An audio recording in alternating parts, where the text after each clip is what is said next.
Hello and welcome to the Gooner Talk, back again with you guys for another episode of what is our Arsenal phone-in series, our show in which we listen to you and get your thoughts. Apologies that this is delayed. I was meant to be doing this at 6 o'clock this evening, but I completely forgot that I was playing football this evening. So it means that it's at 8, which I completely understand clashes with the Champions League games. This has the potential to be the worst phone-in show ever, which I know is not the best advertisement for these shows because they require you guys to hop on and to have a chat and discuss things with us. But I'm hoping that some of you will do, and some of you may spare me the embarrassment of just sitting there having to chat with you guys in the chat box. But of course, we welcome you all on here if you are indeed over the age of 18. You've got a webcam and a good internet as well. We're going to be discussing the Raya Ramsdale debate, hopefully. We're going to be talking specifically about people's thoughts about how things have gone down between the two keepers. We're going to be talking to you guys in the chat box as well and getting some of your thoughts. I imagine that we may be doing a pretty heavy chat box focused show because doing this show on a Wednesday night with Champions League football on, I don't imagine. Now, there is a link if you would like to join the show and get your thoughts and feelings heard on the topics in today's video description. I encourage you to do that. You may need to refresh the screen to see it. Otherwise, I've also put a link in the chat box as well. So please do, if you would like to, hop on and save me from being alone. Just chatting to you guys in the chat box. Let's do that right now. Tom has been with us now for 27 months. Fantastic. Thank you so much, Tom, for joining us. Very much appreciate your time. We've got Byron who says, enjoy the footy. A royal hat trick, left foot, a right foot, and a header. Isn't that the perfect hat trick? I think it's called. I did score, but I didn't get a hat trick, sadly, which is a shame. James, we're going to need a live stream of you playing football tonight. I'm afraid that's not going to happen. It's walking football, so it's not that exciting.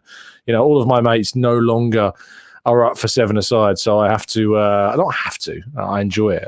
Play with the father-in-law and his group of mates that they're walking football. It's great. Yasin says, shame for you and your planning, Tom. Jokes, would love to join, but I'm on daddy duties tonight. No problem, mate. No problem at all.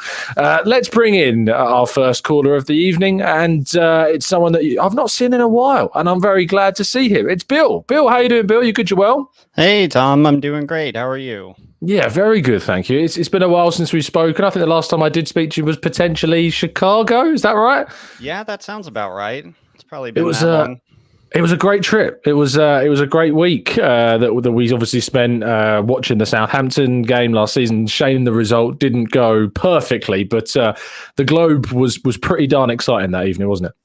Yeah, absolutely. And yeah, it's really unfortunate that, like you said, that result. And I started to think for a while that I had a curse. Every time I went out to watch a game at a bar, we let in a goal early.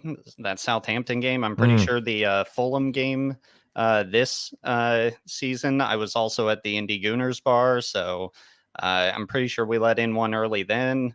Luckily, I've been to a bar since and we didn't let one in. I think it was the Manchester United game. So that was a good one to enjoy with the rest of the crowd. Absolutely. It was a great experience, and I certainly hope to get out to the States at some point in the near future again to experience it. I hopefully should be seeing Dilly as well soon, because she's heading over to the UK very soon, and Mike's over at the moment as well, and I will be seeing him and Elliot as well, I think, on Friday, which I'm very much looking forward to. Let's discuss the topics. There's a range of things that we can talk about.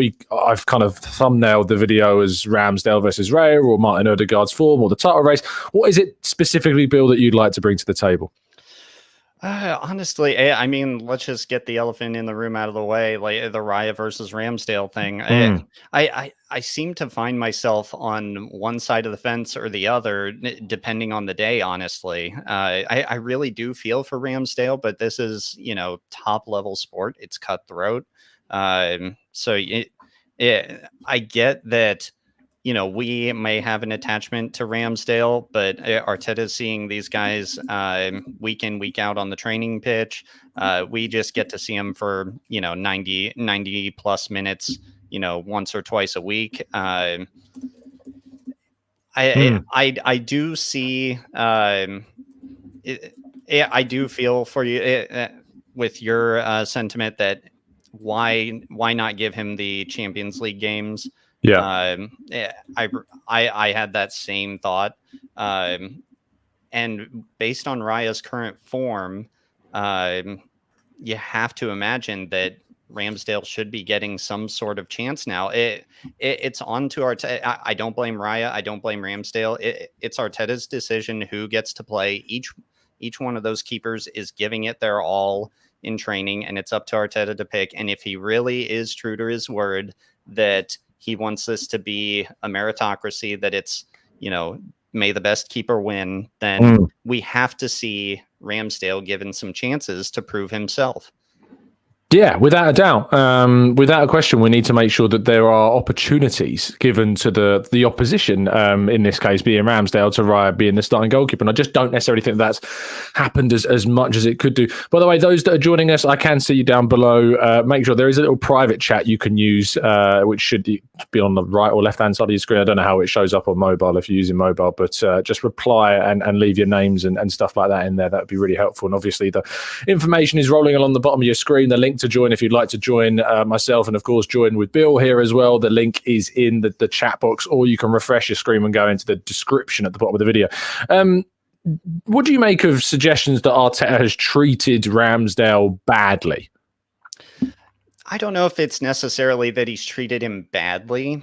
I mean, you haven't seen Ramsdale really, kicking up a fuss. I feel like if this was really a matter of him being treated poorly, that he would probably be, I don't see him rolling over and taking that lightly. And I also don't see Arteta as being one of those guys that would be treating people unfairly. We know he has we've seen how he treats people who, are on the outs with him. And I don't see that with Ramsdale.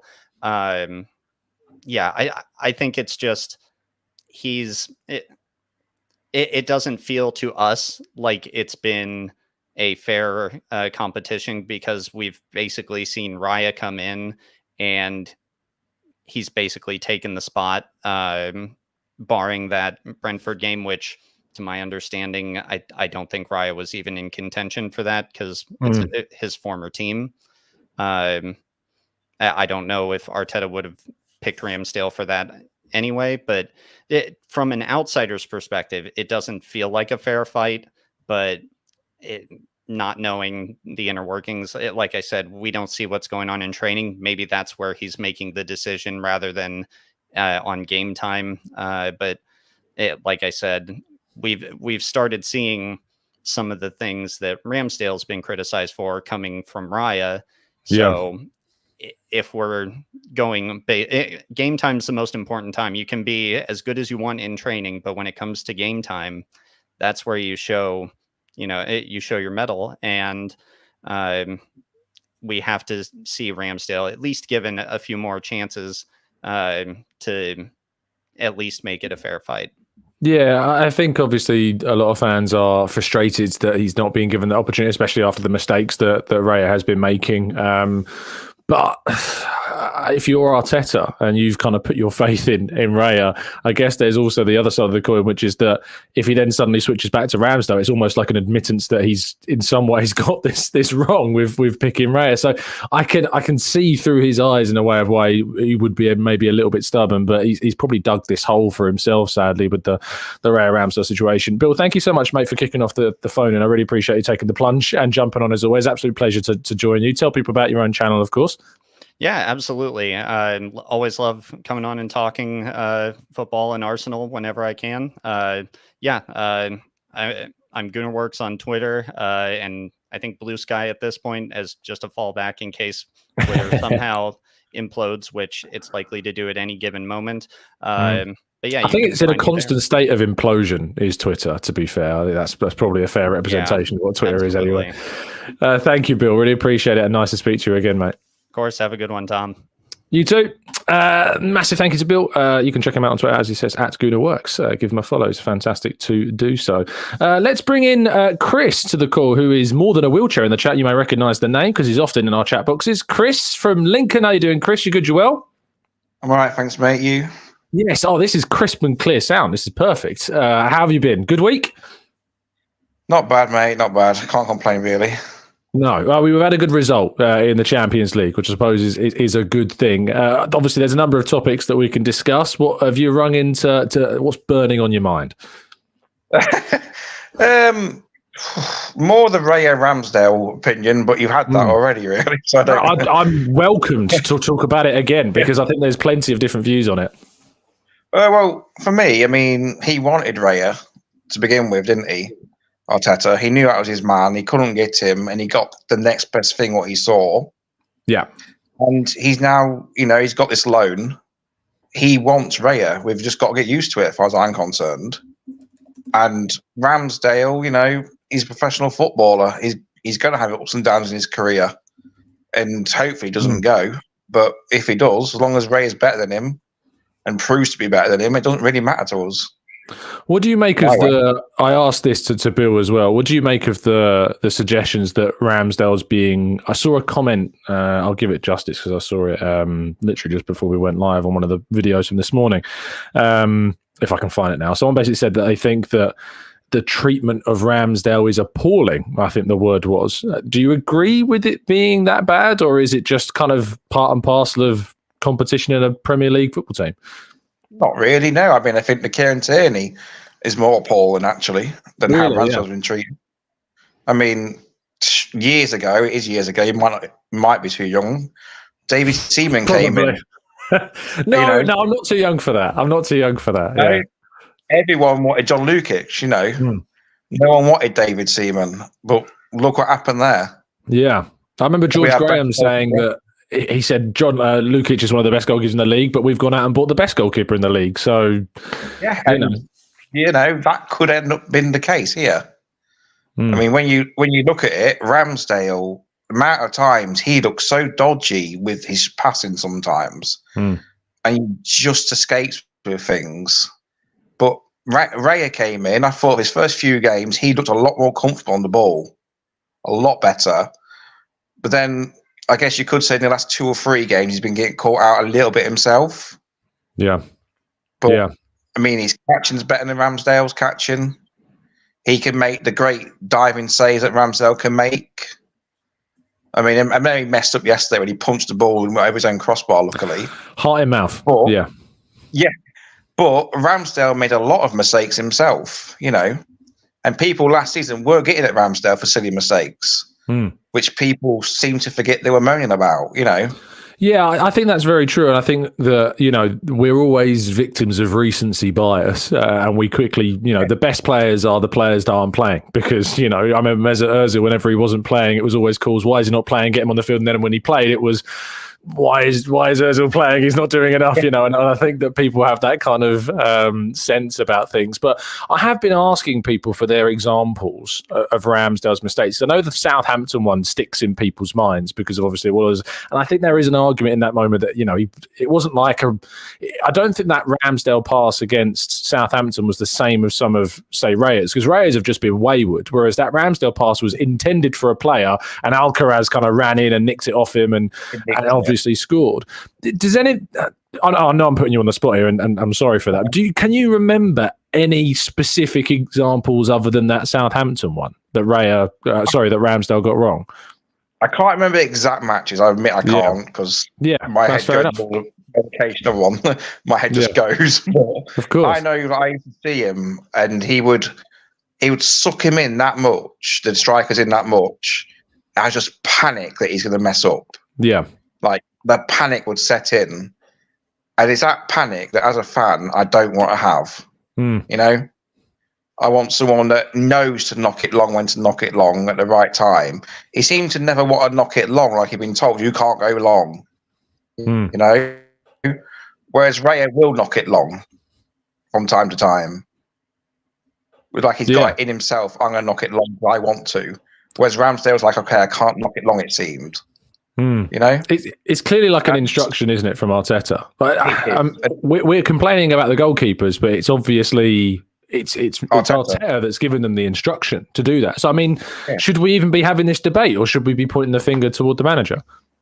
Well, to me, it's Arteta who's told them to do this. So it's really Arteta's, well, not his fault, but you know, it's him. Yeah. I mean, if we had, go on.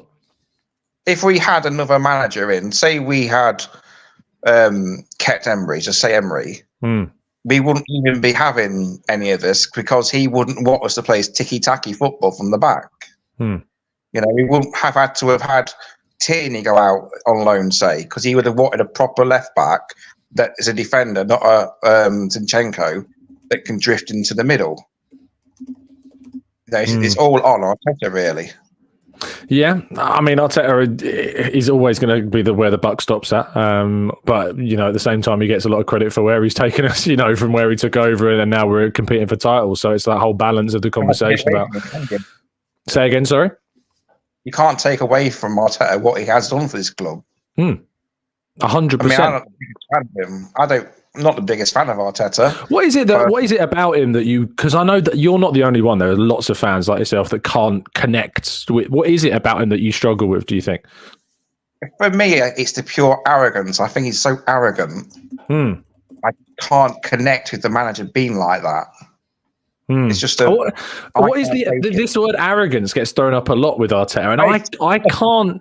I get it where he's stubborn, and I get it where he's kind of like. You know, because I've been in those press conferences frustrated that he's not answered a question of mine or whatever. And I think that maybe arrogance a really strong word. Like, I think, if someone called me arrogant, and trust me, they have. I mean, it does cut deep. It's a real strong word. So what is it that's arrogant, would you say, about him? It's the stubbornness to change. He will not change his thought. He will not just, like, for instance, Eddie Nketiah is not a good striker for us. He's not a main man, say. And we were screaming out for a Balogun or to come on last season. Not last, sorry. For this season, keep Balogun, get rid of Eddie. But no, Balogun goes. And he's like, no, I want to play Eddie. I'm going to play Eddie. To me, that's arrogance. Like, I want it, so I'm doing it. Fair enough. Trossard's a better striker than Eddie. And Trossard, I think, is fantastic, actually. One of the best signings we've actually made in recent years. Yeah. You want a big name signing. If we were going up against, if Jesus wasn't available, we're in the Champions League final, I had a choice between playing Trossard or Nketiah. I'm with you. I'm playing Trossard, in that game. I'd even play Havertz. I quite like Havertz. Yeah. Oh, that's good to hear, because he's not pleased everybody, as you know. Right. So what is it about Havertz do you think he's got to do to kind of win over the fans? We'll round off on this question. I think it's more about where he plays, because he is a very good at holding the ball up, and he's a good aerial threat as well. If he played maybe instead of Jesus, just, as a false nine, and not in the midfield way where Odegaard plays, ahead of him, he would hold the ball up, let Saka and Martinelli come off the wings, and fans would see, a bit of an Ozil-like player here. He can hold it up, do a nice bit of skill, and put us through. Yeah. That's what he'd be good at, and he's got a good shot on him when he wants to. We got to hope that we see the best of him in the coming weeks when he gets up. I hope that he starts the Carabao Cup game up top. I'd really like to see him given an opportunity to play as a centre forward, and I think that's maybe where we'll get the best of him. Chris, thank you so much for taking the plunge and jumping on the show for the first time. I really appreciate it, mate. And thank you for being such a loyal listener as well. I see you in the chat box. I know that we don't always agree eye to eye on all our points, which is football. It's all about opinions, but thank you for your listenership. I really appreciate it. Thank you. Cheers, mate. Have a fantastic evening. Massive thank you to Chris for jumping on and joining us. Great to see debutants jump on our phone-in shows. Speaking of which, we're going to jump onto our next caller, Diallo, in just a second. I'm going to jump into the chat box quickly just to say hello to those that are joining us throughout. If you would also like to join the phone-in show, you can. It's 18 plus, of course. You need to have a webcam. You need to have a quiet place to record and a good internet. If you're recording on your phone, try and set your phone up so it's quite stable, because otherwise you give people seasickness. This is what I always try and tell people to do if they can do that. The link to join is in the chat box. I've pinned it as the pinned comment, and it's in the video description. You might need to refresh to see it. So if you'd like to join, please do get involved. Plenty of topics to come, armed with what you'd like to discuss. Let's bring Diallo then into the conversation, joining us from Boston in the United States. How you doing, Diallo? You good? You well? Hi, Tom. Can you hear me? I can indeed, crisply and clearly. How you doing? I mean, why am I looking at your chin, Diallo? It's not the best camera angle. There we go. That's much better. That's much better. Not that the other features of your face aren't nice, just your chin was in full view. Tell us what you've called in to discuss, mate. Oh man, I'm sorry about that. I'm usually not. I don't do this. This is my first phone-in show ever. Like, I'm usually happy in the chats, so this is actually quite unusual for me. So I apologize for being slightly uncomfortable. Don't be uncomfortable, mate. I've messed up a million times, and I do this every day. So yeah. And also, I just wanted to say that I really miss catching your early morning shows. When I was working on my dissertation, I used to catch you in the morning because I used to work late night hours, and I would stay up and just catch your late night. Your early morning shows for me, the late night shows before I go to bed. So yeah, hopefully I'll get back to them soon as I just finish my dissertation. So hopefully I'll be able to catch those morning shows. I'm a big fan. Sometimes I disagree with you, and I always voice my opinions in the chats. But yeah, I love your content. I love what you do. You and Harry. Thanks, mate. That's very kind. Yeah. So what would you like to talk about? Raya, Ramsdale, Odegaard, title race, something completely different? What's on your mind? The only reason why I jumped on this chat is this Raya Ramsdale topic, really. I mean, there's a lot of things we can talk about, but this is the reason why I jumped on. I would be happily just putting my opinion in the chat for the other things. I just wanted to say that I think one thing that is missing in all this conversation is actually, I think I've only had one person mention it, is the Raya component of this. This whole conversation seems to be revolved around Ramsdale. And I get it. He's the one that we know. Raya, we don't know him. He's like this, like a stranger who just came into our apartment complex, and we're still trying to find out more about him. So I get that we don't have the warmth for Raya compared to Ramsdale. But people seem to be forgetting that he's also our player.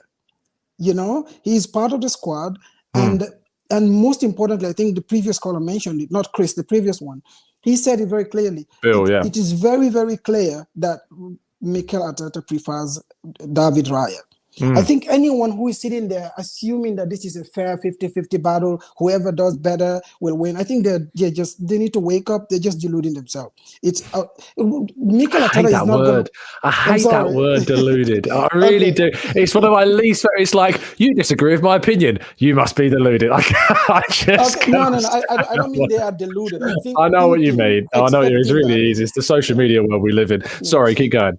By the way, my word, the one that I hate, is when people say Arteta is arrogant. I expect our I think that's the one that gets me. Because I expect our rival fans to say he's arrogant, because that's what rivals do. But our fans, first of all, I don't even, managers, they need to be arrogant. You need to stand by your principles. And I haven't seen a good manager, a winning manager, that hasn't been arrogant. Some of them, they die on their swords. But anyway, that's a distraction.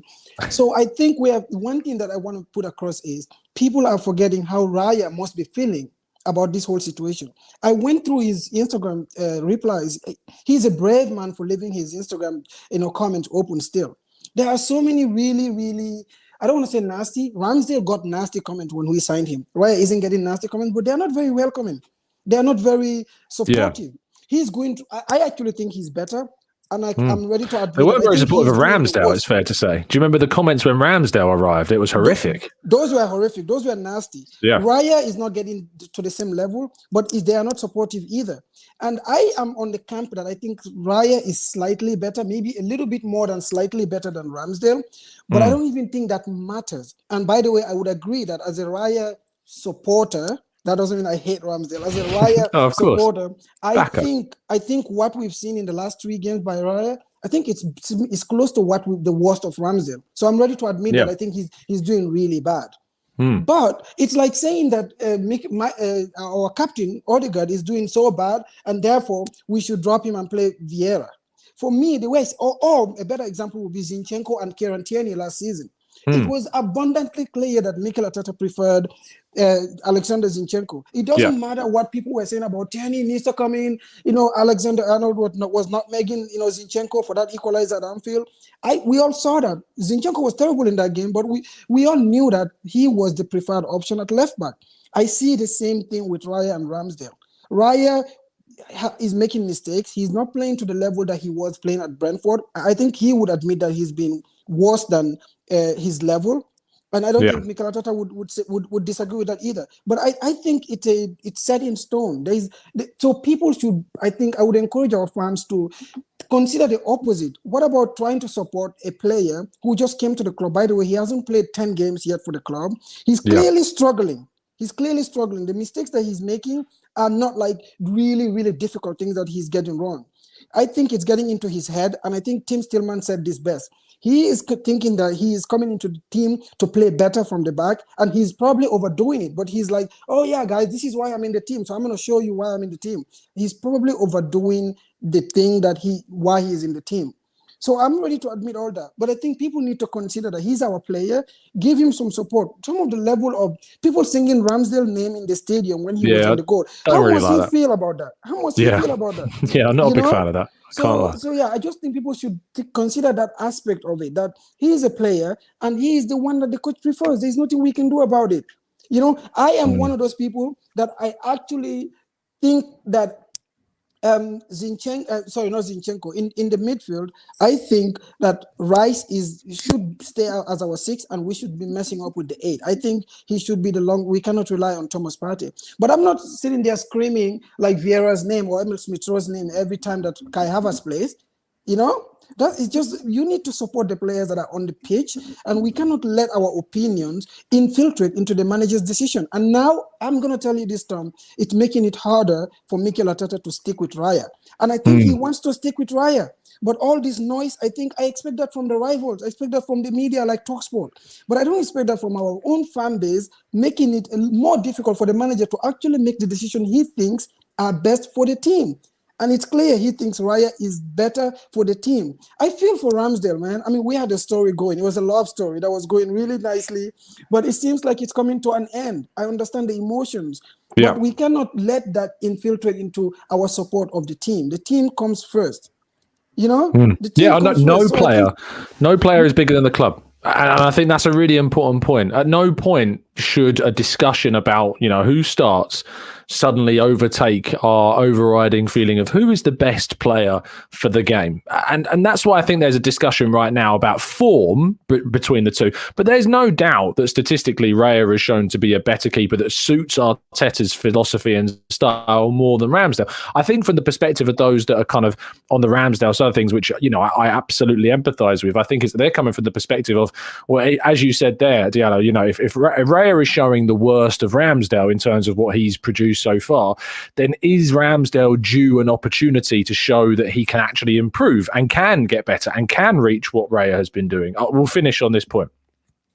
Yes, I think Ramsdale should play this weekend against Sheffield, and I think he should play against West Ham. I think he's going to play West Ham. I'm not sure about the Sheffield game because Mikel is a madman. He'll probably just go with the strongest team. Even it's like Saka. He's not arrogant, but he is a madman. That's the level. Yeah. Exactly. So I think what Mikel did himself a little bit. It was unfortunate the way he said it.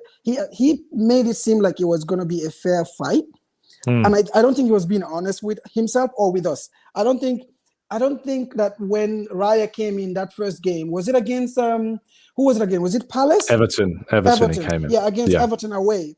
I think that was it. I think the decision was made right there and then. And I think it was unfortunate that he wasn't clear enough. But I get it. He wasn't going to come out and say, Ramsdale, you're done. You're not going to play as long as Raya is fit. That would have also not been a good thing to say. But I think he was a little bit too vague about the fact that Raya is his first choice, and he left that room open. But I think, and because of that, because he made that statement, people are running with it. And I think he owed it to those people to at least either come out and clarify that Ramsdale Raya is the first goalkeeper, and Ramsdale need to fight for his spot whenever he gets the opportunity. That doesn't mean it's going to get given to him whenever he gets opportunity in the League Cup games or when Raya gets injured or whatever happens. I hope he doesn't. But I think because of that, he's put himself in the box now where he probably has to give Ramsdale another second opportunity to at least show that he's on par with Raya or maybe better. So maybe Sheffield, it's his former club. I'm sure he'll be pumped to play that. It's not a terribly difficult game. I don't think they are a pressing team like Chelsea. City, they're going to sit back. Exactly, they're going to sit back. So I don't think it's like the deficiencies in the quoted deficiencies in Ramsdale game will be exploited by Sheffield United per se. So I don't think it's a risky game to bring him in. And I think it should not be a difficult decision for Arteta to make if he wants to show the fair fight card. And definitely he's going to play against West Ham. If Ramsdale doesn't play against West Ham, then something is broken. There's something Imagine. there's something is wrong. But I would say despite that, even if he plays 9 out of 10 against Sheffield and West Ham, I would be shocked if Raya is not in goal against Newcastle. I'm going to tell you this now. Okay? I agree with you. So not for the fact that he's the first choice, but also Newcastle will press us to the brink. And I think, again, even though Ramsdale is making those mistakes, I think that he would be better overall in the long term in the way that Arteta wants to play. Just like Zinchenko was better than Tierney in the way that Arteta wants to play. I think it will be borne out. The facts will be borne out over time that Raya was a better decision. But Arteta has to now show that it's a fair fight for Ramsdale since he said it. So I think he has to give him the next 2 games. But in the long term, he cannot go back. He cannot go back. If he goes back and Ramsdale makes a mistake, then we're going to be in this mess. I think he was being too honest. Yeah, no, I think that he was too honest. And if I had the opportunity to speak to him, which I might, again, in a couple of weeks, actually, I'm curious to know if he regrets being as open and honest as he was. Diallo, thank you so much. You've got a lot of positive comments in the chat box about you speaking on this topic. So sorry, man. I'm always in the chat. This is so weird for me, you know. No, of course, no problem at all. It's an absolute pleasure. Have you got a Twitter account? Anything you want to plug, or you're sneaking away in silence? No, man. I'm a scientist, man. The only things I post about are science and Arsenal. I just fair enough. My PhD like a few months back. So like, congratulations. Thank you. So I don't think you want to see my social media. It's all about science and Arsenal. It's a weird mix, you know. No worries, mate. No worries at all. As a husband of a scientist, I can appreciate it. So lovely stuff. Diallo, absolute pleasure to speak with you, mate. Thank you. Take care. Massive thank you to Diallo for coming on. Brilliant stuff. Let's bring Wizard of Oz, who I've tried to contact in the private chat. He's not replied, so we're taking a risk. Wizard, how are you? Can you hear me? Can you see me? I can hear you. Can you hear me? I can indeed. What's your name? Where are you joining us from, mate? I'm from Barking. I spoke to you after the Liverpool match. Of course. Yes. Yes. See, this is the problem when I do a phone show of 1 billion people, is that every face starts to merge as one. But no, great. Then as well, to be honest. No, of course. I remember your story as well. But so thank you for joining me. Thanks a lot for the what's it called, discard thing and everything like that as well. I appreciate it. I really do. No, I hope that it's been an outlet for you, mate. I really do. And I know Sophie was singing your praises as well, of course, too. Okay. So, but talk to me. Yeah, talk to me why you jumped on the show, mate. What do you want to talk about? Yeah, it was again just the Ramsdale thing. Like, to be honest, I think he has been a little bit harshly treated, and to be honest, and that I don't think he was the person we could have really upgraded on. I think there was a big problem in up front where if we're throwing away 30 million, I don't know how much we're going to get for Ramsdale. Do you know what I mean? He's got a good rapport with the fans and everything and that. And I know you really shouldn't take it. You want the best for the team, but I haven't really seen what Raya's doing as what better than Ramsdale. Do you remember his last game for England when he played against Scotland and he done like a 90-yard pass to the wing and that, like Ramsdale, and I think he was trying to. It was like almost like an audition to say like maybe he'd already had the call and that saying like you're going to be replaced and that, like, you know what I mean. But he's I just think he's been a little bit harshly treated compared to certain other players maybe and that as well. Yeah, no, I agree, and I think that the treatment of, especially, it's the Champions League games that really, got to me. I don't really have an issue with Raya coming in for the Premier League games because we've signed this guy. He's clearly a quality goalkeeper. He's got the stats to back up his performances. Yes, he's making mistakes, sure, but Raya got us back into the top 4, back into the Champions League. And I just felt as though he deserved to play those Champions League games. And also it made it more of a fairer fight because if we're honest, you know, the games against PSV, the game against Lens, which ironically Raya made a mistake in, and obviously the game against Sevilla as well, which again, Raya made some mistakes in. I don't think the results are all that different if it's Raya or Ramsdale. And so therefore, I don't think necessarily that you needed to go all controversial and demote Ramsdale to just being the domestic cup goalkeeper. So I agree with you. I think the treatment is harsh. I wouldn't go as far as saying people say it's appalling or abhorrent or things like this, but I think it is harsh. I think that is the correct words to describe it. How do you see this resolving? You mentioned about selling, and do you think he will be sold? I think a goalkeeper of his standard, he's not going to like sitting on the bench. I think he might. I think he probably has got that mentality to stay there till the end of the season. But I can't. If he wants to play in the Euros, I don't think he's going to be able to. No, to be honest, mate, I can't foresee, even if he was to move in January, I can't see how he gets in like ahead of like Jordan Pickford. But I agree, maybe he wouldn't even be in the squad because he's not played, you know, enough. And so I think that'll be on his mind. He has only just signed a brand new contract, remember, in the summer as well. So Arsenal do have, you know, as well. That was a bit of a like. You think like you've signed him up for the big deal and everything, and you think like he's giving you like that. That's your number one. Like you're on my plans. You know what I mean? It's almost like, all right, that weren't the plan. It was to make sure that we get the maximum value for you because you're on a long contract. You know what I mean? That's But did I say Raya got back into the Champions League? I meant Ramsdale. You left me hanging there. You were like, no, I'm just going to let him wax lyrical. Sorry, carry on. The missus says another kid's name in that line. I think, you're not talking about that kid. Yeah, it's the way it goes. There's too many people in the world. Sorry, I interrupted you. Keep going.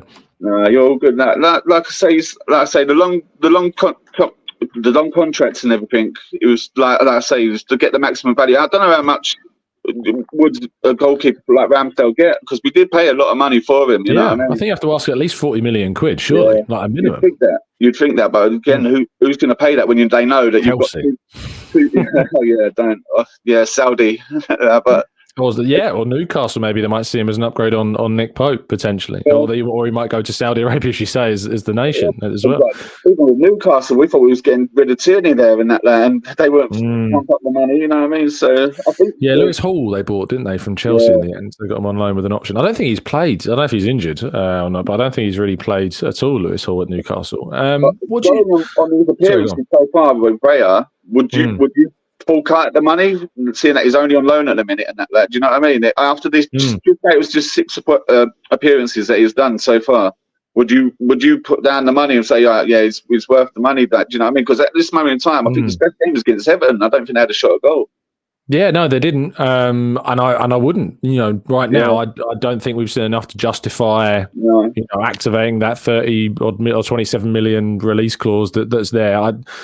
Obviously, we might change our minds come the end of the season. He might have a really good run from now until the Christmas, and we look like mad for having this type of conversation now. But we can only talk about what we've seen so far, and what we've seen so far isn't enough to convince us that we should be activating that clause. It's fair to say. So, no, it's very, very difficult.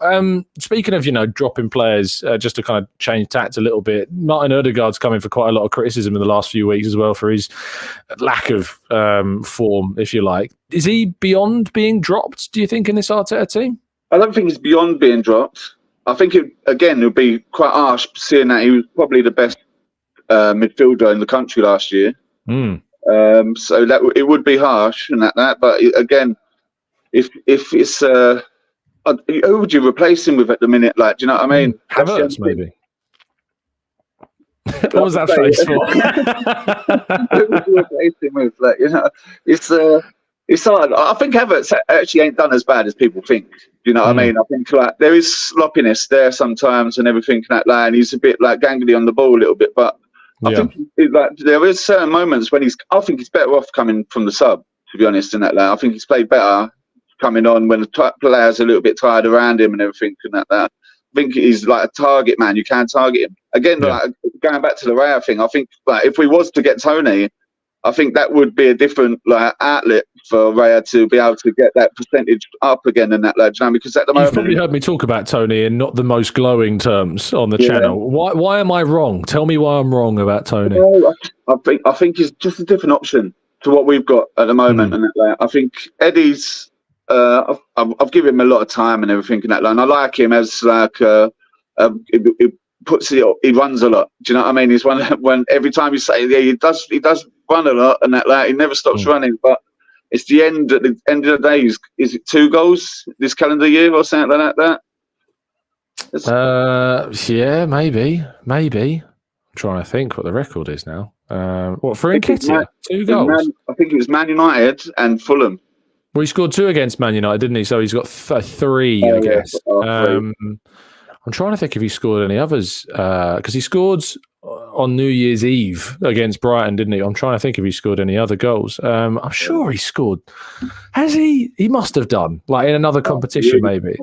Yeah, maybe. But the fact I'm having to think that hard, is obviously an issue. And for me, it's like the Tony thing for me is that I don't think he's an upgrade on Jesus. And I know that fans will say to me, and you probably will as well, that he's definitely an upgrade on Nketiah. And I agree with you. He is an upgrade on Nketiah.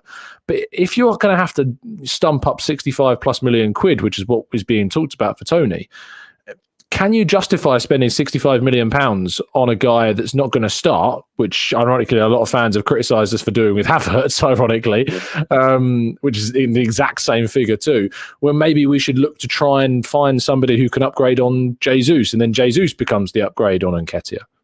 I know what you mean. It would Nketiah go as part of the deal, and then it's only a 20 million outlay. Do you know what I mean? It's like then the upgrade is a serious upgrade for 20 mil. Like, do you know what I mean? And if we're using Havertz as just a squad player now for 65, really, that, you know what I mean?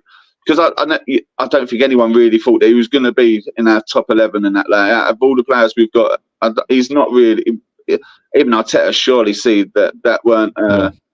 Going to be like a valuable option. He's been here 3 years and everything. I know he's playing in a poor Chelsea team, and the thing is with him, which I do like, is his versatility. He can play in various different roles, and Arteta likes that. You know what I mean? So, and like I say, I don't think he's played badly as much as people think he has, and that. Do you know what I mean? It's the stats. Everyone goes on stats, don't they? Like, do you know what I mean? When you look at Enzo at Chelsea, his stats ain't great. Do you know what I mean? But it's hard to say, isn't it? We haven't been playing now. We used to play either. Do you know what I mean? It's hard. Again, I keep going back to the Ramsdale Raya thing. When Ramsdale was in goal, we had Partey as right back. People forget that. So his mistake against Fulham, would that have happened if we was playing with the flat back 4 as we was before? That was Saka that did that, didn't it? Saka did the back pass. Partey was already gone. The Partey right back thing's interesting because I talked about this after the post Fulham game, and I attacked people with stats as I do, and we talked about how ironically, the output of the team was improved with Partey there, but the eye test it hadn't passed, and maybe it would have improved with more of it playing. But I think we're kind of glad that we went back to the structure that we always had. I really appreciate your time, mate, for jumping on and having a chat with me. I hope things are good and well with you. Tell people they can find you and they can support you. So one last thing, I preferred it at 6 o'clock because I was babysitting until 8 o'clock anyway. Sorry, so mate. Help me out and that. I was playing football in the end. I completely forgot. So I'm sorry I changed the time. Thank you, the stars, mate. Thank you, the stars. Cheers for coming on, mate. Really appreciate it. Bye, mate. A massive thank you once again for the callers that we continue to get on the show. It's great. I'll give a heads up to those that are waiting down below. I can see 4 of you are down there waiting. The order that I've got it, so just you're aware about timings, I've got Harish coming up next. I've got Albert second, James third, and Elliot, you were 4th to join, mate. So there's a little queue, but if you're willing to wait, then stick around. Lovely stuff. Harish, let's bring him onto the call. Harish, how you doing, mate? First time caller, is it? Is it first time? This is where I embarrass myself. You're on mute at the moment, so you have to take yourself off the mute, but just click the little mute button and you'll be able to talk. Is it first time calling? Yeah. Hey, Tom. I hope you can hear me. I can. First time, no. I think it was. Damn it! Last season. I've done it again. Last season. Okay, so you can cut me some slack. It's been like a year or 7. But Hamish, thank you for jumping on, mate. Tell me what you've jumped on to talk about. Yeah, quite a few things. No, so first off, David Raya versus Ramsdale thing. Mm, So we have to why the first thing we have to ask ourselves is why did Arteta buy David Raya? Okay, mm, so then I have to. So first, when David Raya links came up, I thought, why? We already have Ramsdale, and mm, why? And then I go back and check what David Raya brings to our team and what Aaron Ramsdale doesn't bring to our team. So then there's a quote from Aaron Ramsdale himself that says what Mikel Arteta wants his keeper to be. What Mikel Arteta wants his keeper to be is as high as possible. mm, He doesn't want he not only wants his defenders to be as high as possible, but he also wants his keeper to be as high as possible. And that's a quote from Aaron Ramsdale. Now, what does that mean? So, if any back pass is to be made, you will see keepers jumping in, or you will see keepers lashing their leg and hoofing it around. And I've seen Ramsdale towards the end of the last season doing that. So maybe Arteta thought Raya is an upgrade on Ramsdale. Maybe when a back pass is being made, he will keep his studs on the ball and wait for someone to press him and take him out of the, take him out of the defense, or take him out of, take the striker out from up the field. So that's the reason why I think Mikel Arteta has thought of bringing Raya in. Now, has Raya done justice to that up until now? I don't think so. But should we jump our guns on say that Raya is not an upgrade on Ramsdale? I mean, yes, based on the evidence he has given, he doesn't say that it's a massive upgrade. But you have to look at what Arteta has seen in him, what Raya's body of work behind him. So he's not in a great shape of form, David Raya, that is, and he has not shown what he was actually bought to the team for. Should we jump on the bandwagon and say, Raya, no, this is Arteta has done wrong. Arteta has created a mm, mess out of it. Yes, you can say Ramsdale is being treated harsh. I completely agree with it. Ramsdale has been one of the key pillars for us last season for having a great season. I mm, completely agree with saying that Ramsdale has been treated harshly. Yes, that's I completely agree with. But do we have to stand here and say Arteta has created a mess? Arteta has created a problem out of nothing? No, I don't think so, because we mm. have seen the evidence of the players. Let's not forget, Ramsdale himself was bought by Mikel Arteta. When Ramsdale was signed, I remember the amount of abuse or amount of negative comments that was being that was being sent across to Arteta, saying what is he trying to do? Why is he bringing Ramsdale in the first place? Now, are we trying to do the same with Raya? No. Yes, but in long term, I do think Raya will be a success at Arsenal. Okay, and I think that's fair. And I think that the likelihood is that Arteta will stick with Raya for the long term, and that he will activate the clause in that contract.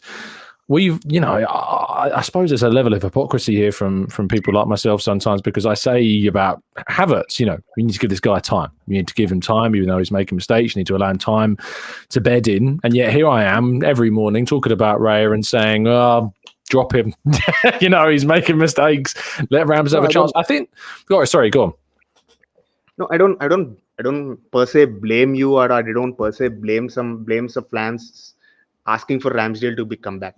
No, I don't blame it them at all, because the evidence that Raya has shown does not fill us with confidence. I completely get it. I completely get it for fans asking for Ramsdale to come back. I'm not going to sit here and say why Ramsdale should be shut out. No, Ramsdale is being treated harshly, and I'm not going to sit here and say the fans should not be blamed for asking Arteta to bring back Ramsdale. But I only sit here and I only ask for fans to be a little more patient with Raya. That's all. No, and I think that fans should be more patient, especially if being more patient means not chanting Ramsdale's name whilst Raya's on the field. That's not the best idea, I don't think, about, because, again, and some people may turn around to me and said, oh, they were just kind of showing it in support of Ramsdale. And look, I get that. I don't think there's anything malicious about chanting Ramsdale's name, but you've got to consider Raya is on the field and you're chanting the name of the guy that he's competing against, and you're there as supporting. And I wouldn't say that's the most supportive thing in the world to the guy that's currently on the field. So I think there are question marks about that. Let me ask you about Odegaard as well, because obviously he is a lot of the topic of discussion as well. Do you think that he is deserving of being dropped and given someone else an opportunity based on his form? Yeah, this is the second point I want to talk. So the second point I want to talk, why did Arteta buy Kai Havertz and why did Arteta buy Urian Timber? So I for one don't think this is the way we are playing is the plan for this season. I think the original plan or the plan all along was for us to play a 3-4-3 diamond. Okay.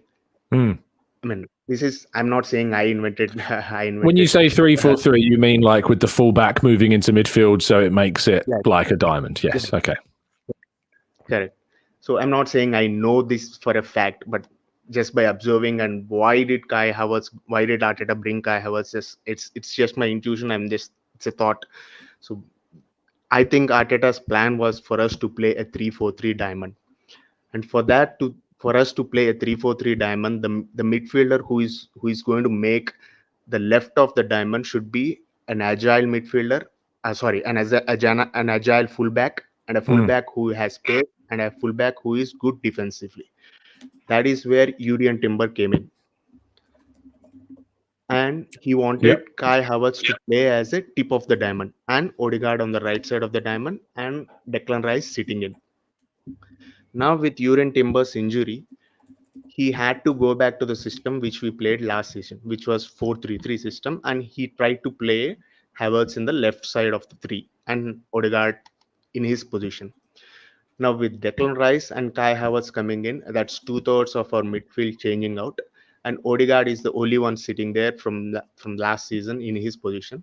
I think the balance has been lost at some times. Yes, Odegaard is not receiving the ball like he received last season.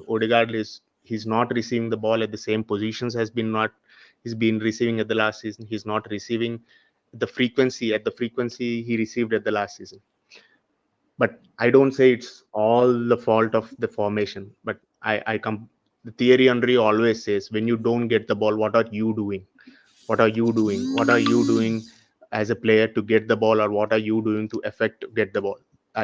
That's Thierry Henry's main principle, and I completely agree with him. And what's Odegaard doing when he's not? I do feel that Odegaard right now is lacking a bit of form. That does not mean you drop in completely. We should not forget that the fact that he was the best midfielder last season, and dropping him is not an ideal solution. So what do we do with Odegaard? I think the current solution would be, I personally think, we should move Odegaard from right side of the midfield to left side of the midfield. So if you see right now, Odegaard is concentrating more on taking shots and being a second striker and try to get the goals rather than assists. So I personally think Odegaard has the best through balls in our team, has the best crossing distance crosser in our team, has the best defense splitting crossing in our team. I think we are not getting that out of Odegaard. So if we try to move him to the right side of the midfield and play Kai Havertz on the left side of the midfield. So when you look at what's the best position of Kai Havertz when he was at Bayer Leverkusen, I was in awe of Kai Havertz when he was at Bayer Leverkusen. He played in a 4-2-3-1 system where he was given freedom to roam, but on majority of occasions he was roaming towards the right side of the midfield, and he was cutting in from the right side. He was making in the darting runs from the right side of the midfield. So for now, if we can move Odegaard to the left side of the midfield and Havertz on the right side of the midfield, and just Odegaard be next to Martinelli, and where he can move some through balls to Martinelli, and also just when he's not in form, what Kevin De Bruyne does best is he doesn't look for the slick balls. He doesn't look for those through balls. When Kevin De Bruyne is not in form, he just picks the ball on the right wing and he just slings the crosses in. That's not a bad idea. That's what I want Odegaard to do. Right now, he's not in a great form. go to the right side, go to the left side of the midfield, sling a few crosses in, try to get few assists in. Right now, he's trying to be a second striker, trying to score the goals he wants. I want to see Odegaard as a playmaker rather than a goal scorer. I want to see Havertz at the end of the goal, Havertz taking those shots, Havertz at the end of the back post when Odegaard crosses the left-hand space, crosses to the back post. I want Havertz to go ahead, Havertz to strike the ball, Havertz to be end of the headers. So I don't want Odegaard to be dropped, but I want Odegaard to just not try to be that too second comfortable. Striker. Yeah, not try to be the second striker, not try to be the I don't want him to catch the game by the scruff of the neck.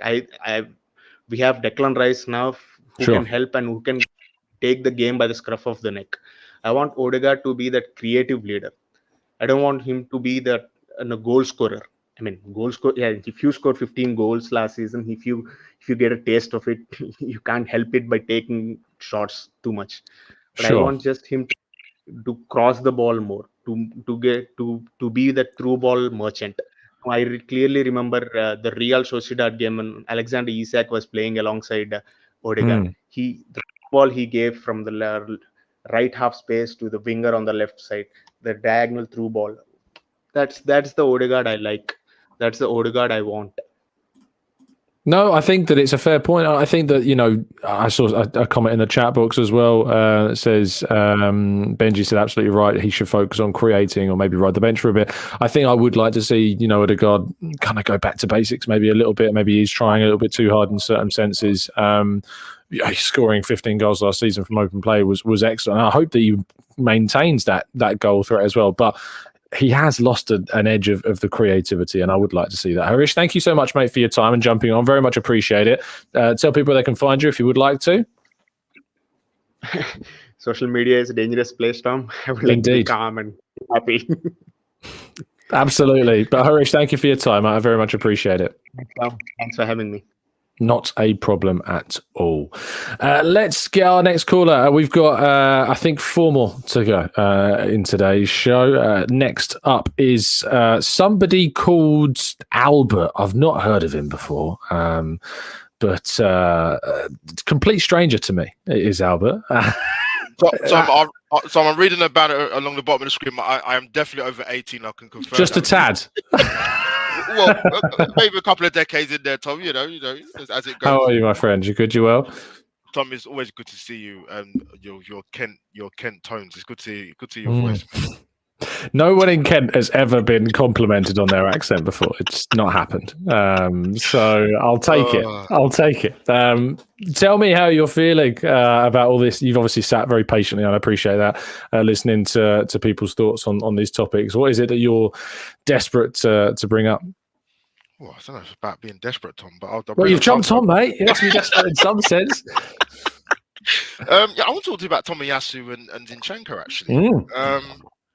Because when we signed Zinchenko, obviously the inverted role thing and stepping into midfield and technically could be good on the ball, and I thought, his injury record at Man City wasn't that great, and he missed quite a bit of football for us as well, Tom, unfortunately. But my thing was, if he doesn't play, then who's going to come in?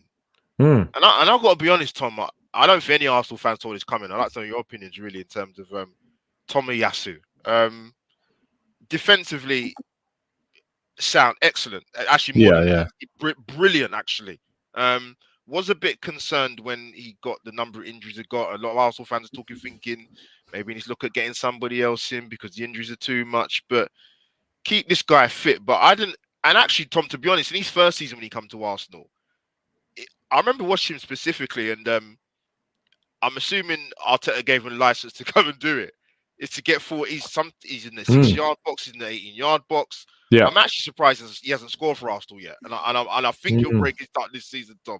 But has it surprised you that actually he's the option in terms of him playing in that inverted role? I guess the argument would be with Timber out, And if he wants to, if he's not, happy with Zinchenko's performance, which I don't think he is, considering he took him off against Chelsea, although maybe the yellow card played a part in that, then I guess Tomiyasu is the most obvious pick. That said, Kivior did play at the end of last season, at left back. I think he played against, what was the home game he played? Was it Fulham? I think he started at left back this season in a 2-2 draw. Yes, I think he did, because I think it was Timber, then Tommy, and then Kivior in the first 3 games of the season. And he played a different left back in each game.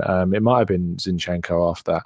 But I think with Tommy, I don't like him at right back. Like, I'm not. I think that's the weakest of his 3 roles. I think that he's best at centre half, and I think the next best position for him is this left back role. And I think he's showcasing that ability because he can defend really well. Like Navas, and I think it was Juanlu who came on in the second half. Both of those were desperate to get balls into the box for Sevilla on that right hand side. And Tommy, even though they were getting those crosses in at times, they were needing to either cross it early, which makes it much easier to defend, or they were going straight to Raya, and he was able to collect them because of the pressure that Tomiyasu was putting on those players. And then going forwards, he was popping up at centre forward, he was popping up on the right hand side, he was popping up at centre midfield. And I think there's discussions, I think there's talk on social media today and yesterday evening that we should be looking to try and renew this guy's contract. We signed him in 21, so I don't think there's a desperation. I think he's still got 3 years left on his deal. But I just think that he's one of those underrated players. I love this one from Rancid here, who says Tomiyasu is the new Nacho Monreal. Like, Monreal was like always the player that would win the most improved award every season. He's that guy in the squad that would win that. And that sounds condescending, but I don't intend it that way. It's just that character that Tomiyasu has, is that he's underrated. He's not really talked about. And I think he's done really, really well. So I'm assuming that he's now your number 1, is he? Or is Zinchenko still the starter if you were to play a Champions League final tomorrow, let's say? Tom, this is why I like you. You just asked on the money questions. I like to ask. It's interesting because I was on Potts' channel before I came. I'm so sorry. No. I'm so sorry you had to go through that. Tom, did you? Tom, we'll talk afterwards. Yeah, wow. That's another subject. I need to catch up on it. I've heard things about this show. Yes, you, there's a lot, Tom. But yeah, let me not digress. Right. You can send me a voice note after. I will. I'm going to send you a beautiful one, Tom. Trust me. Zinchenko.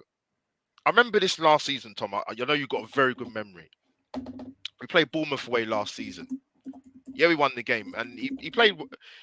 And I had this discussion with another Arsenal fan. And I said, he's taking liberties. I said, I have no problem that you're a technically gifted footballer and you can play in the midfield role because you play that sort of national side, but you've got to know when to not take the mickey when you're in certain areas in defensive third by giving the ball away. That has carried through to this season. I know you mentioned the yellow card yesterday, but I think defensively, I'm not saying he has to be a Franco Baresi defensively. It'd be fantastic if he was, but he's not.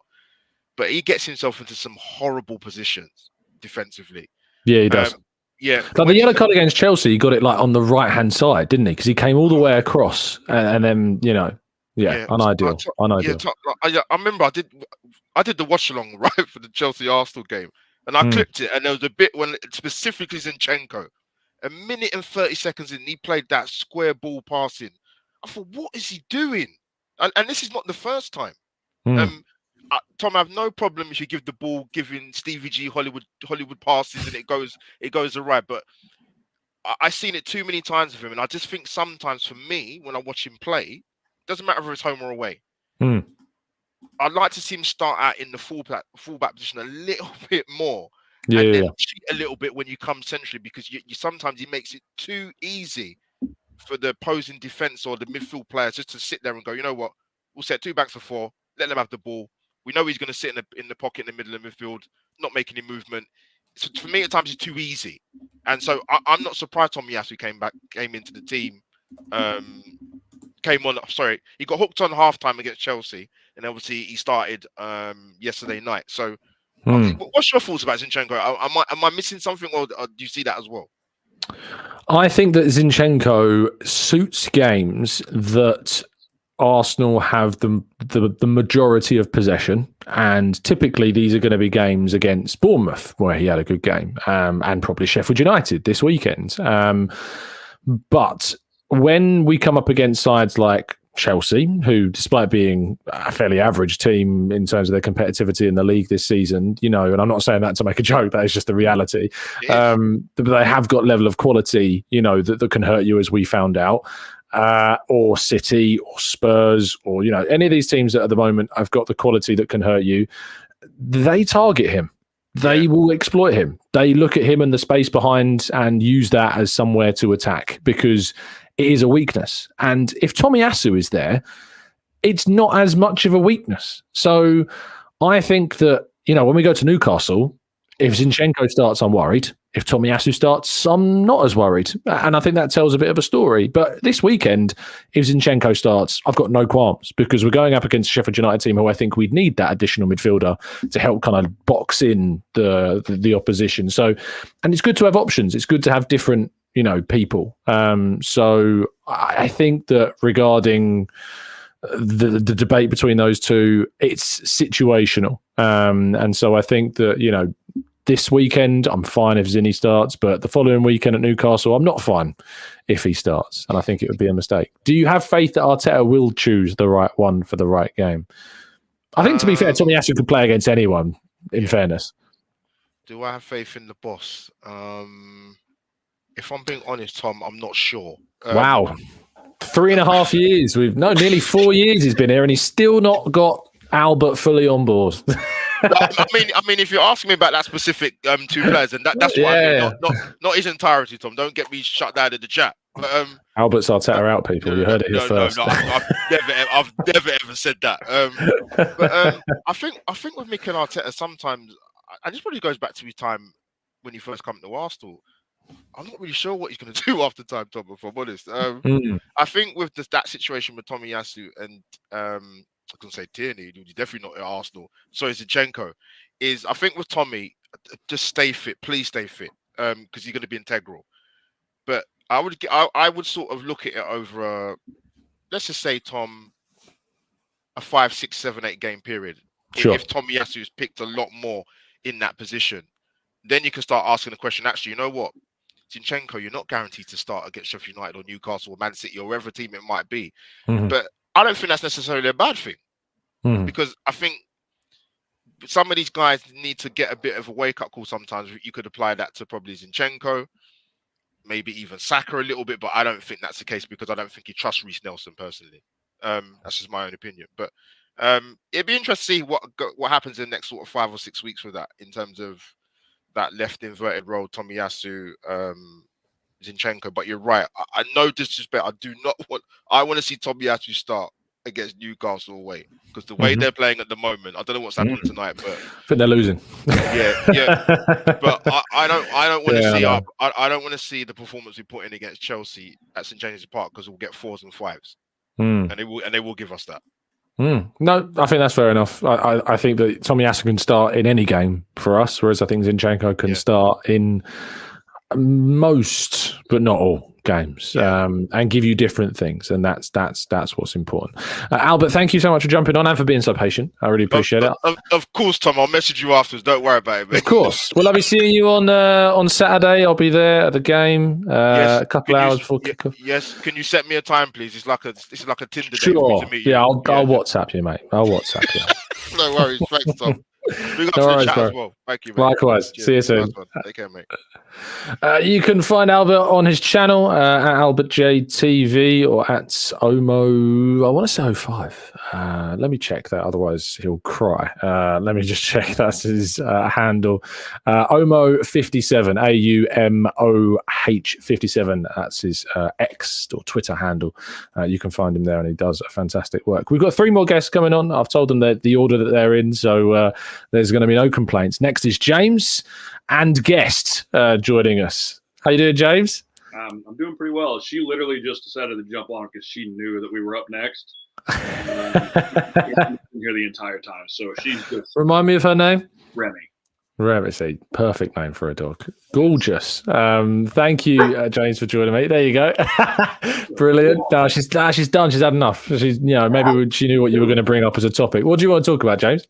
Well, first of all, free my boy. I think he deserves a run on the team because it's like someone else said it earlier. We started the season off playing all different kinds of weird back lines, and Ramsdale he didn't have the mistake that he had at Southampton this season, but other players like Saka, that put him in precarious situations, and he had to somehow miraculously bail his team out, and he wasn't able to do it. But it's not me saying that Raya's been terrible. He's had obviously all the different mistakes that he's made, but I just think Ramsdale deserves at least a run back in, especially against the likes of Sheffield, and obviously he's going to play against West Ham. I think we all know. I don't think that – I don't remember who said it earlier, but I don't think that he is being treated – would you shut up? Being treated poorly by Arteta, but I do think that the longer he sits out, the more his confidence is just going to fade away. Yeah. No, it's frustrating, isn't it? Because I know you're a big fan of Ramsdale, as shown by your. I'm just waiting for your "Just Stop Raya" T-shirt to come in the post at some stage. Yeah. Do you agree with the? As we've talked about it already on the show, but I'm curious to get your thoughts as well. Some people have said that the treatment of Ramsdale is beyond just harsh. It's like it's almost wrong. Like he's just being treated wrongly. I don't agree because we don't see, and again, the problem with being like the 17th caller on your phone show. She's fine. It's fine. Don't worry about it. But the problem with being so late in the call-in show, everybody said everything already. So, but I don't think that he's been treated poorly. We don't see everything that happens in training, right? And knowing Ramsdale's character, at least from what we see on the pitch, he's going to fight with all his might to get back in the team. And but Raya's the same way. They're both professionals. Raya's 28 years old. Ramsdale's 24? 24, 25. Yeah. I think like if you look at that, if we're gonna sign Raya permanently, you're looking at a shorter lifespan for a keeper that, let's be honest, isn't that much better if he is better. And you got the potential England #1, who the fans we all love. I can't think of a single. Well, actually, I can. We got some people in our Indie Gooners group that probably hate him, but that's just because they like to hate on everything. Indeed. Yeah. You always have those people, but any sensible Arsenal fan loves Ramsdale. Yeah, and I think that the support that he has got, obviously the character that he has ultimately, he's garnered that through his personality, his engagement with both home and away fans in games. And there is something about his personality that I think has endeared him to supporters, obviously his family as well, his dad, who has appeared on Sophie's Highbury Squad plenty of times, and during that Amazon documentary as well. And I think that has garnered him maybe a level of sympathy that other players like Aubameyang, when they were replaced or exiled from the squad, weren't given. Call that fair, call that not. I think that personality and character comes into things. These are human beings at the end of the day. I was discussing with someone in a YouTube comment section the other day. They were saying, it's not harsh on Ramsdale. Raya's the better keeper. You got to pick him. And I was saying that, and also they were talking about kind of the newborn baby situation and how that shouldn't really be considered when going or traveling to Seville. And I'm like, this isn't a video game. These aren't names on a sheet. These are human beings with lives, outside of just football. And that does come into play when you're having discussions about them and their situations. And we talk about London being a factor for transfers and the comfortability with languages and things like that. So it should matter. Let me talk to you about a different topic, James, before we move on to our next caller. In fact, let me. We've talked about Odegaard. We talked about the title. We talked about Tomiyasu. What topic are you most passionate about going on to? Well, I just want to say one more thing on the Ramsdale. Okay, yeah, sure, go for it, mate. It's been beaten to death. We know. But so let's beat it some more. Sorry, let's just keep beating it. But if I was, and I said this yesterday, if I was him and I traveled to Seville to play that game after my baby was born, I would have been livid. because in his mind, he probably thought he had a chance to play after the performances from Raya. Now, he left his wife and newborn to go and sit on the bench again. Like, unless it was required, he should have just stayed home. But I think, and that's not a criticism of him. You know, it's the choice to not use him, which is obviously really frustrating for him. But yeah, last question to you: Odegaard dropped or not? I was about to bring that up. Actually, this guy behind me. I don't think we can, because who can you think of on the bench is going to offer the type of pressing that he does from the front? I mean, Smith Rowe doesn't press in the same way. Havertz is good off the ball, but isn't on the same level for me as Odegaard as a player. And Vieira as well, I don't think offers you the same, certainly not the same pressing. So, yeah, it's a tough one, isn't it? I think Vieira being dropped off the bench completely in our previous match. Against Chelsea, yeah. So, like, what does Arteta really see in that? I want Vieira to succeed. Obviously, I want all of our players to succeed. But I kind of hope that Arteta's leaning towards Smith Rowe as a better option off the bench now than Vieira. And hopefully Smith Rowe starts to get more playing time. Absolutely. James, thank you so much for your time as well. And Remy as well, of course. Excellent contributions. I love that she just disagreed with half of what you said, clearly, while you were speaking. She's a big Raya fan, clearly. Call me drums at every opportunity. It's fine. Indeed. James, thank you for your time, mate. I'll catch you soon. See you, buddy. You can check out James in our Discord server. James is often a regular contributor to the Discord, so make sure you go and join. If you're not already in there, you have to become a member. I'd highly recommend it. Not that I'm biased in any way, shape, or form. Two more callers. Penultimately is Elliot. Elliot, how you doing, mate? You good? You well? I am well, sir. I am back, and great to speak to you again regarding the Arsenal, and hope you're well as well. On a lunch break, are we? No lunch break. No, just on a shift. Very good. No, it's 4 in the afternoon here, so again, lunch passed us by. Fair enough. But we are. It was an enjoyable lunch. It was pizza lunch. Right? Very nice. Very nice indeed. What have you called in to talk to me about, mate? Well, I mean, I'm not going to do the Raya Ramsdale issue because again, it's like a dead horse. And the midfield is, I mean, I'll allude to it quite quickly. I think the midfield is something that we need to overhaul in the next year. With all the players that are going to be going out, I think that Partey can't be depended on anymore, and he'll soon be, a distant memory to us, even though he's been a great servant to us over our time. And also, El Neni is going to be out, and Jorginho will be on the way. So again, that'll be a place of need in the very near future. We've heard of your love for Mr. Fofana, and hopefully we will bring him forward to the club, and also hopefully a few others as well. But again, it's become a place of seriously, because I'm fearing for the likes of Declan Rice and the fact that he's literally carrying this midfield and literally this team for the last, for the first, 10 matches plus champion, plus cup matches that he's involved with the Champions League. And now I don't want to see him being the next Thomas Partey with frequent injuries. No, of course. Again, get him out of the firing line and then get some real help, some good reinforcement, some good competition in the side, so that he does not have to suffer fools gladly and literally be injured going forward with us, and especially at such a young age. Yeah, the midfield is.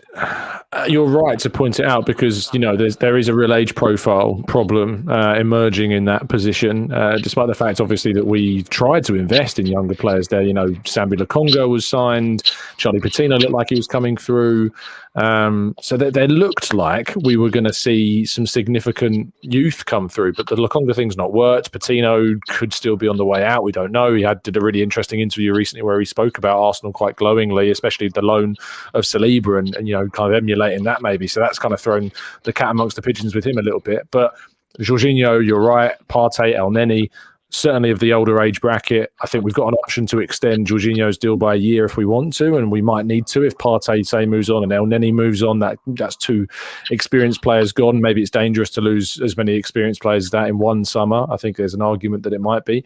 Who would you pick? You mentioned Yusuf Fofana. I know that's certainly not in any way swayed by how much I've waxed lyrical about him. But who would be your pick if you could have a midfielder? Listen, if Kamavinga or I should have used the word realistic. Shouldn't I? I'm sorry, I got carried away there. I do apologize. I mean, he would. It's good to get carried away. I like it.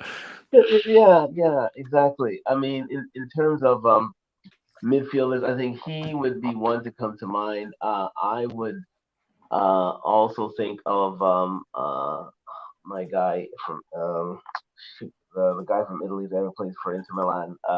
Barella would be excellent for this midfield. I think he would be a solid addition. But again, as Italians usually go, they don't usually leave Italy. So, he's not involved in this mad betting stuff going on, is he? I don't know who's involved and who isn't at the moment. Yeah, I do not know, but it is a dragnet that is ever widening. And people are ensnared in its grasp. So again, it's hopefully he's not, and we would have a shot at him in the near future. But there are others that will develop over time. But I should interject. I've just done a quick Google on this, and it says this is on Football Italian. Nicola Barella announces that he will take legal action after Maurizio Petra, the alleged source of gossip columnist Fabrizio Corona, said the Inter midfielder is also involved in the betting scandal. So he is adamant he's not involved. So we should, if he's taken legal action, Nicola, please don't sue me. You're not involved, mate. You're telling us you're not involved. I believe you. Proactive rather than reactive. Okay. He's taking steps. All right, fair enough. I mean, listen, anything to protect his good name. If he has to do it, let him do it. But again, it is hoped that he is innocent of all charges that may be lodged against him. But yeah, I just see an impending tsunami that's around, over the horizon if we don't, nip it in the bud and really, bring in at least one or two players within the next year to bring us forward in the midfield. But my main point today has been striker in upfront position. That's what I wanted to bring to your attention. Because Ivan Toney, is it, Elliot? Is it Ivan Toney? Here's the thing, Tom. I mean, Jesus is, he was wonderful yesterday. He was magnificent. All the power to him. But again, he comes up with an injury. He usually comes up with an injury. And to say that he can be our number one striker for long, it would be a misnomer. And as much as I love how Eddie Nketiah trains, the fact of the matter is he has a shelf life, especially when he is involved in the lineup. He starts off well, but then he trails off. And we can't. He will not be dependent on. It will not be dependent on him to score 20 goals. So the conundrum is this: if we want to stay in this title race this year, we're gonna have to bring in some goals somewhere. Now again, we've heard of Pedro Neto on the right hand side to help out Saka. Yeah. But it's a question of do we spend our resources there, or do we bring in a striker such as Tony, who is he's lobbying for us to come get him. It's almost Mudryk-esque, isn't it? Very Mudryk-esque. Except this one is it's a bit closer to home than that. But I think this is of real intent. This one, but again, because I do not see Arsenal spending on both players, especially with FFP rules being as they are with us at the moment. So my question is, what area do we concentrate on? I for January, you mean? Yeah, for January, yes. It's a tough one, isn't it? It's hard because I think that the midfield is in need of something because Partey is just not reliable enough. And I think that, if he's not reliable enough, the next best player in that option is Jorginho. And I'm not sure whether or not him starting regularly is is what's going to take you to a title. I think certainly if he's able to step in for the odd game here and there, as he has done before with Partey and Rice, then that's fine. But I'm not sure at the level that he's, the frequency he's playing, if that's sustainable for a team that wants to challenge for a title.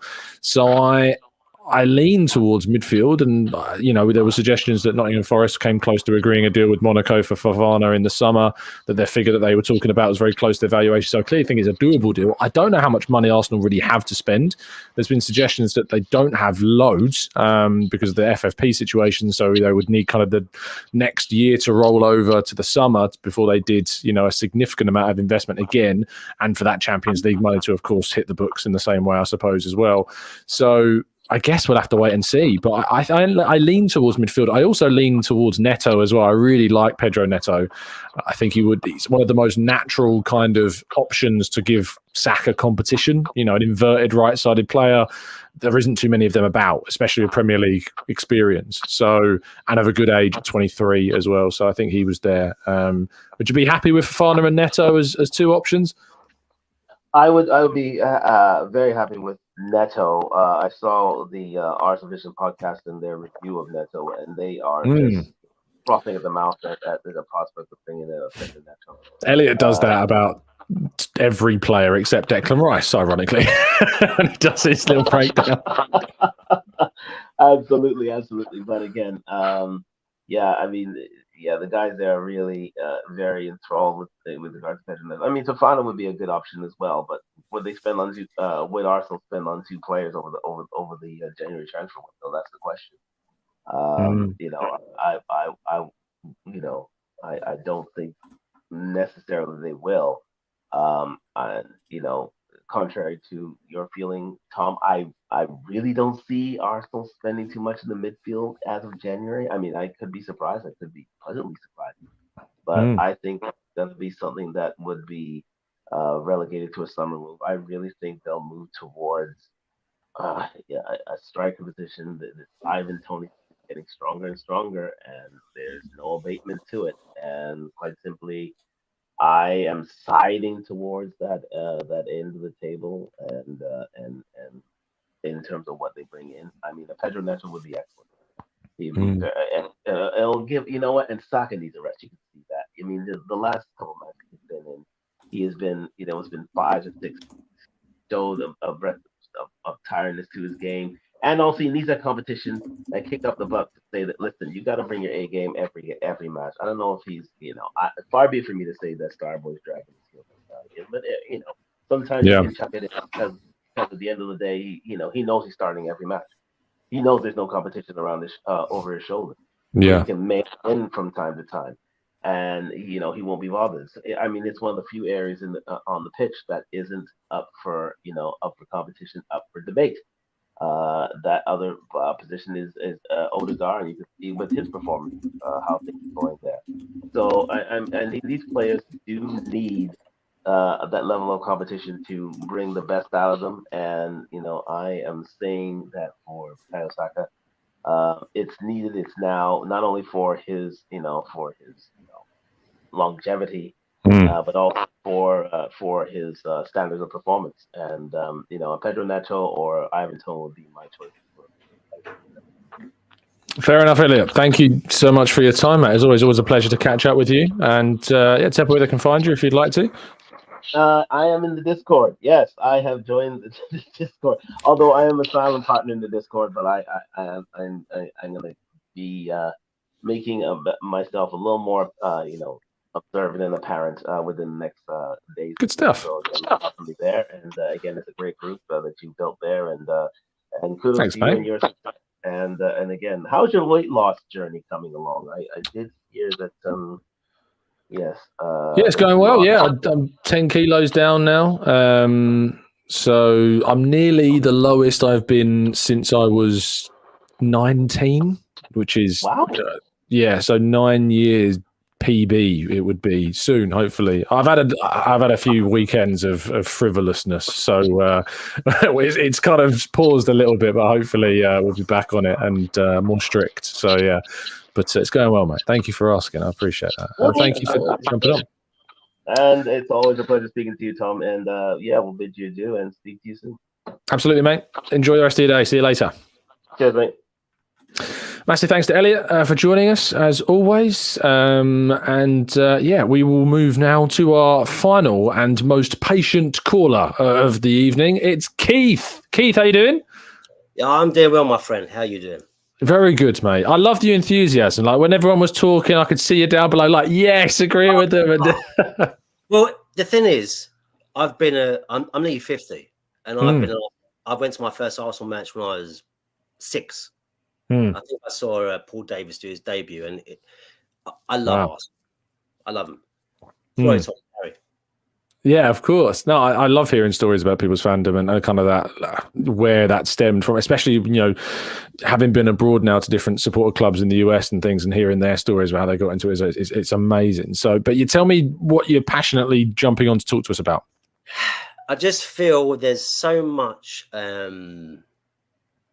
discourse about Raya this, Ramsdale that, Odegaard that, Jorginho this. Let's just take a step back for a second. 1 second. And look at where we are right now. We're 3rd in the league on goal difference, by the way. Okay? Yeah. We're still in the League Cup. I don't want to call it the Carabao Cup. It's not. It's the League You just Cup. did. Cup, where it may be. Right? So we're in that. Champions League. We went away to Sevilla. That atmosphere was amazing. How amazing was it? And to get a result there and then to come back with the win. Come on. You've got the W. You've got the W. Come on. What can you ask for? No, I think that you're right. And it surprised me that there's been so much pushback on Arsenal this season from even within their own fan base. I found it. Do you think that obviously last season, we pushed for a title, we challenged for it, and obviously we collapsed towards the end. But do you think that's raised people's expectations to a level that's nearly, I don't want to say unreachable, because we should be aiming to try and win the league. But for some, it's almost like if we don't win the league, we should be debating whether or not to change the coach. That to some, that's where it's reached. And it's kind of, he's a victim of his own success in some ways.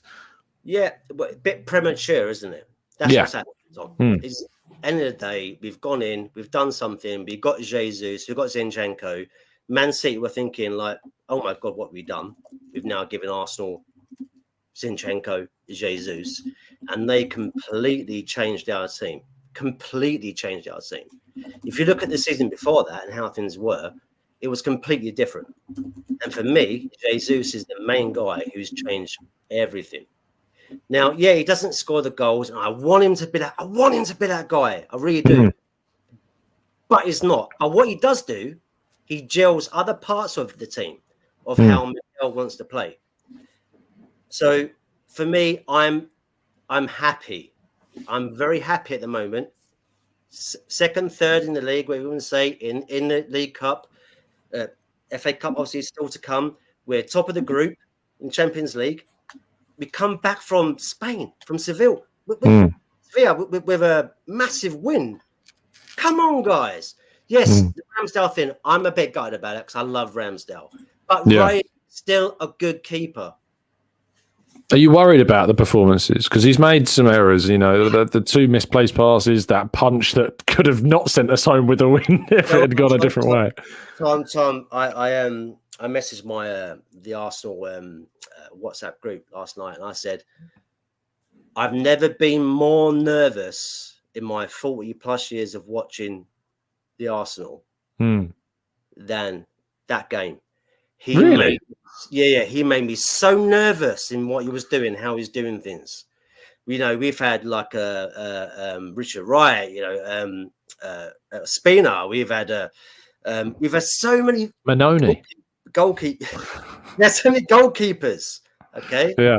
And for me, what he was doing, how he was doing it, and it must be what Mikel Arteta is saying to him to say, do this, do that, because he's a better keeper. If you watch him with Brentford seasons past, he's been more relaxed, more comfortable. It's like the whole thing in regards to the Ramsdale Raya situation has got to him because he's a better keeper than that. So I'm telling you, mate.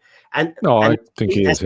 He's been a Ramsdale fan, and I want him to be number 1. I do. But he as in Raya. It seems there's a lot of pressure on him. But I don't want to go into that. I want to put a positive spin on this to say, come on, the Gooners. We are in a really good position right now. Let's get the scum off first place. Let's get in there. Let's take over them. It doesn't start until January, February. We all know this. You got to be there in January, February. That's the important thing. You got to be there when it really kicks off. And that's it. If we're 2 points off the top come January, February, we really shouldn't have too much to complain about. If I offered you that now, you'd bite my arm off for it, surely. Seriously, I would. You got to remember, it's like the last 2 months. It's the same in any Premier, First Division, however old you are. The last 2 months are the most important months. Everything else, as long as you're there or thereabouts, you've got a chance. That's the way it is. Yeah, go on. Sorry. No, I was going to say I don't want to talk about the others, but we are we're in a good position right now, and we haven't even clicked. Yeah, you've got Odegaard, who, in my opinion, is my favourite player. I think is very Bergkamp-esque, and that's my favourite player of all time for Arsenal. And he is not clicked. He's just not doing it. I don't know what it is. He hasn't got it right now. Last season, 15 goals. 7 assists, something like that. Yeah. I mean, that is incredible. And he plays more like a support striker. He really does. He's not a midfielder. He's more like a support striker for me.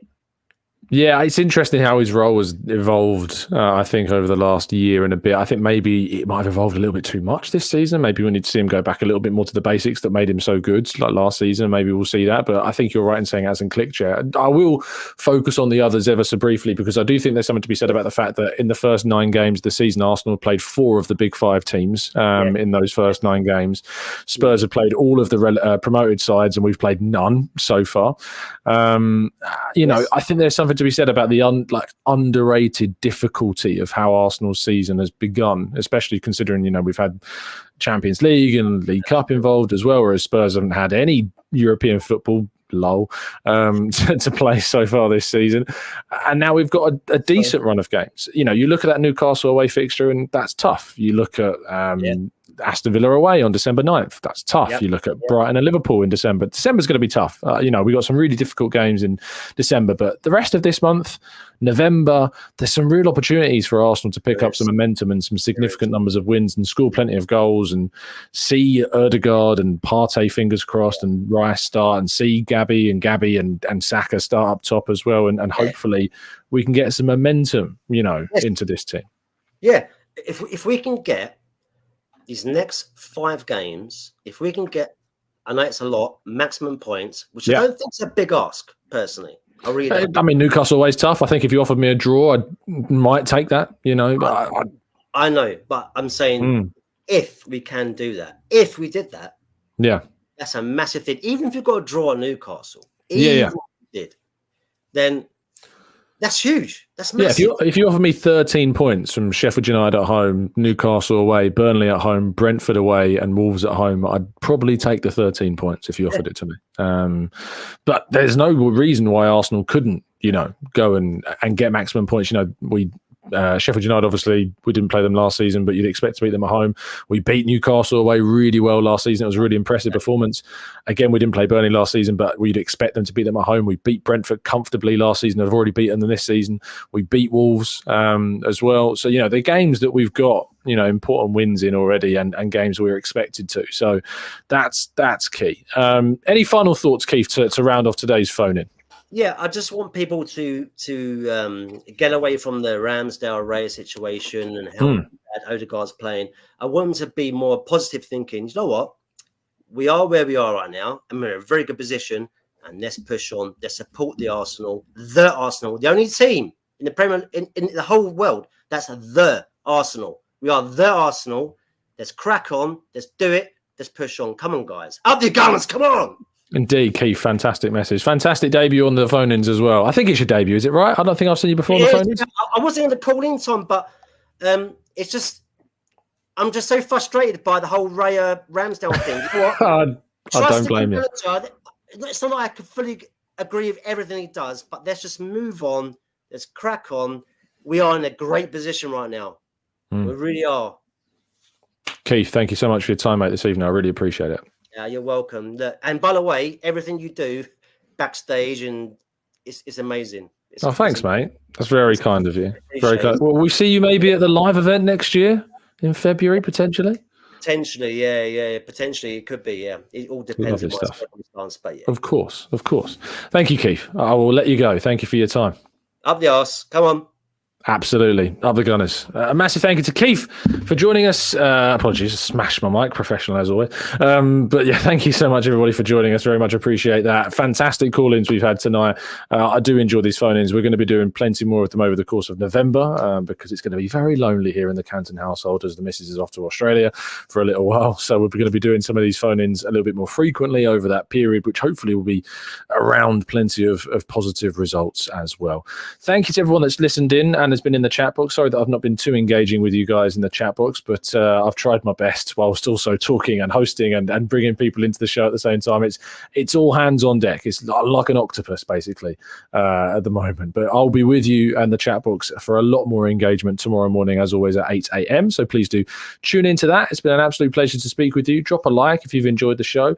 Leave a comment on what you would like to discuss maybe in the future shows or anything that you've discussed with us today and you've got really strong positive or critical comments on. Leave it down in the comment section below. Have a fantastic rest of your day, evening, morning, wherever you happen to be in the world, and I will see you again very soon. And as always, up the Arsenal.